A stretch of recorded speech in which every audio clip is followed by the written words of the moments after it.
One way to understand how a diode works is to look at some analogies of the diode. And one such analogy from a hydraulic system is a check valve. Okay, I don't know whether you are familiar with check valves, but I think as soon as I draw the diagram, it would become quite clear. Okay, so imagine a valve like this.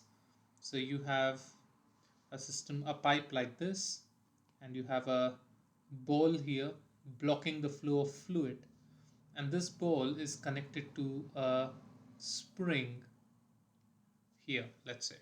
Okay, now if we apply a pressure which is more positive here and more negative here, then what is going to happen? uh, the fluid in this tube pushes this ball against the opening, and therefore no flow happens, right?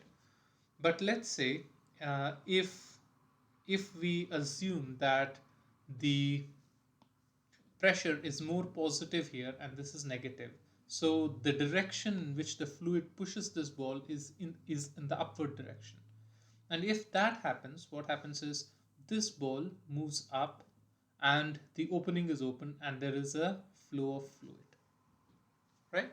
So in one direction, so if the fluid is trying to flow in one direction, the valve opens up.